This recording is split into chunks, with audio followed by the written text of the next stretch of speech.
Hello YouTube. I'm back here, starting out the end of October, starting the trap. Anyway, there's a big old beaver pond. It's pretty deep. I don't know, like maybe 10 feet. But right up here, we have a bunch of chews right there. Really easy to see. Let me zoom in for you. There you go. Yeah, a bunch of chews right there. And then a stash. There's a den right under here, but yeah, in fact there is. Look right there. There's a little one on the side of the bank right over there. So anyway, so I put an MB750. You see, there's that much water. Actually, that much water between me and the trap. About 2-3 inches underwater, and have it shallow, and I have it so that it runs like that. And it's a little bit offset, a few inches, but it's an MB750, but still it has kind of like a dog right down there. You see? Anyway, I have that so that they can't interfere with it, and they'll swim right up here. I should get them. I put a few poke sticks. Those are actually a good inch underwater, but anyway, here I'm going to trap just a little. I kind of bedded it. I have it on that cable, you can see there. I double staked it, so I cross staked it, and then I have a stake running out there, and it's about 3 feet deep of water. So yeah, I'll come back in tomorrow. I threw some backbreaker lure up there, my dobbins. Anyway, it should catch them. There's probably quite a few beaver in this pond, but I will let you know tomorrow how it goes, okay? Alright, bye-bye. Hello again, YouTube. I'm about 100 yards down this pond. Anyway, right down here is my trap. I don't know how you can see the fan. It's an MB750. I have it set up the same as the other one. But I have some reeds as a funnel. A little twig here as a funnel. Here's a natural run. It's really steep. And I just found a bunch of chews from a tree right here. This tree right over here. You can see it. I grabbed a whole bunch of them chews and then put it right down here on this run. I put castor in some and that backbreaker lure. There's actually a beaver swimming right underneath this tree right when I came in here, so I'm pretty sure there's another den right here, but I don't know. Maybe I'm just den happy. I'm gonna come over here and take a look. It does look like it because of all these trees put down. Yeah, there's definitely a den here. Oh yeah, look. They stashed that. Those are still green down in there. A lot of those trees are still green. And listen if you hear them squawking. That's how I knew it was den. But there should be an entrance somewhere over here. Anyway, there's a bunch of chews. Anyway, so I'm only like 20 feet off the den. So, oh, these are bank dens, by the way. So yeah, there's another run right here. Show you the setup. I'm pretty confident tomorrow's gonna look good, but man, can't believe some of the crap they walk over. I wouldn't go that way. That looks like an entrance right down there. But yeah. Anyway, alright YouTube, we'll come back. I'm only setting 2 sets right now because there's anyway, I'm only setting 2 sets right now, checking the fur, and I sell the meat for 50 cents a pound, and that's non-gutted. So as soon as I skin it, I don't cut off anything. I keep it just the way it is. It looks like there's a beaver out there that was just stuck under, but anyway, I keep it just the way it is, and then I come back. Anyway, I keep it just the way it is, and I sell it for, so a 60-pound beaver gets me about $25. So, and just the meat, and then I also take the pelts. But anyway, this guy hired me here to kill him off his place. He has a ton. I mean, it's a big pond. It stretches all the way down that way, like a couple hundred yards, and then quite a ways down this way too, a couple hundred yards. So it's a big pond. He's right off the river, and it's constantly full of beaver. So he wants help. I don't know if I'll ever be able to pull them all out, but I'll definitely help him. Alright? Alright, thanks YouTube, bye bye. Well YouTube, I'm back at the sets I made last night. Here's the one. See, right on this pond. Anyway, kind of interesting. There's a lot that's happened. The trap's gone. I can't see it here close, so hopefully he's out in that 3-foot water. It's kind of mucky. So we'll look at it, but I want to show you this first. I'm going to look at this big old caster pile. This was not here yesterday, so we must have peeved someone off, right? Anyway, so I'll get in, pull up the trap, and see what's going on. So, alright. Thank you, YouTube. She'll be right down in there somewhere. You know, I ought to be able to find it, but let's see. So, yep, I'll pull it up and have a look.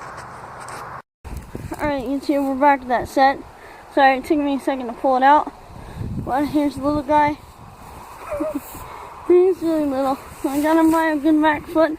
See, that's why, see how it catches that back foot? That's why I have the jaws set that way. In case he does hit it with his back foot, it will get him. And it will fit the entire foot of a full-grown beaver in there.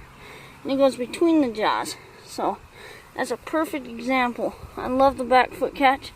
I don't like it on a big beaver, just because sometimes I don't drown in 2.5 feet deep water. But that's about 3-foot deep water, so should have been okay. But anyway, we are gonna skin it out. Hopefully we got another one, because it's not quite enough dog food cells for the carcass that I would like. I didn't quite get enough money for this little guy, but that's okay. It's good to see his pelt too. But alright, later. Okay, I'll be heading down that way about a couple hundred yards just on the bank, and I will pull out another beaver, hopefully, right? As this has caster mounts, and that's all chewed up even more than it was yesterday. This was here, wasn't there yesterday, so I imagine that, yeah, we're gonna have more beaver. Hopefully one more down on the other trap, but I only set 2 traps, so far it's a 50%, but we'll go check the other one and see how we did. Okay, bye YouTube. Hello again YouTube, we're back at the other place. If you look, something's obviously gotten up the bank, and the trap was gone. There's the cable. It was strung out. He pulled up my stake out there. I don't know how the heck he did it, but he pulled up my stake and came right through these trees, and I found his toe and my trap. So at least that stake held, that big 30-incher. I need to put that on the other end, I guess, on the grounding end. But see, he pulled up, I brought the trap here, but he pulled up the stake by winding around it a ton, and then pulled it up, and see, there's his beaver toe. So, I mean, I had him good enough that he ripped the stake out. And that's a 2-foot stake, folks. So, I don't know how he pulled it out. It doesn't look that big of a toe either. So, just a lucky little beaver, huh? Anyway, but that's too bad. So we only got that little one today and a foot out of 2 traps. I mean, that's okay ratio-wise, but that's too bad. I don't like catching feet because they wise up. And that MB750, looked like it held that toe pretty good, but I couldn't believe it tore up. If you look at this whole bank here, look at that, it's all slicked. He came right through there, freaking out probably, ripped his foot off. I should have just spent a couple hours down here. I could have shot him, but pretty sure he went in his den, licking his wounds right over there. That's where the den was last night. But anyway, alright. That's too bad. That's really depressing. Not depressing, but it sucks, because I don't know, maybe I should stake more for an elephant, huh? Like, throw some cinder blocks, 5 or 6 down there, along with the stake. I'll bet they couldn't pull that out then. But he wouldn't have ripped his toe off. I've had them like that. If they drown fast, they don't, you know, they can't rip their toe off. But, so yeah, he totally ripped all that stuff out of here. He scrambled the bank. Got up it somehow. First of all, I'm puzzled still. He didn't even rip my funnel sticks out. But, whatever. That's okay. I didn't lose my trap. That's 1 plus, right? Alright, YouTube. Bye-bye. Hey, YouTube. So, I'm back. Just so you know, I decided that I was going to try and set one more. Tonight's supposed to be a little blurry, but anyway, a bad, kind of a wet day. But anyway, I decided I'd still try. I remade that set. I got that little one in. He wrecked the other cable, so that's the end of that cable. So I used the other trap with the toe in it. And I put here, I fenced him a little bit. Just pinched him in. So he'll come in naturally. That's down water anyway. Excuse me, I got hiccups. But that's down water anyway, so he ought to come straight up into here. But anyway, we'll see. I put this here to mark so he can see where his stuff is. I splashed water. There's another castor pile right over there, and it's a natural one they just put up last night, and another one over there. So I think there's been a couple beavers that come in here since I've been in here. But anyway, sorry, one just splashed and it startled me. It was kind of close. Anyway, so yeah, I just pinched him. They'll probably come up this way. That's crappy and it's natural fencing, all of that. So I think they're gonna come in this way. And then you can see my MB750. Got it set just like that again. Back or front foot, I should keep him. And I put a double stake on this one this time. I took one of the stakes from the other trap, and then I ran the 30-inch stake out way deep. So I ran it all the way into the ground. So he should not be able to get out of that, even a full grown. I ought to not just catch toes this time. So anyway, he can't tangle either. I got it too tight. So it should be good. My cable should last a little longer too this time. So alright, YouTube, keep it posted. I'll come in tomorrow and have a look. But there's my set. I had enough caster there for a few different beavers. So I just splashed water up on it again. And this is in the shade, and it's overcast today. Just above freezing, so it should be just about right for the beavers. So, alright, I'll keep you posted. Bye. Hello, YouTube.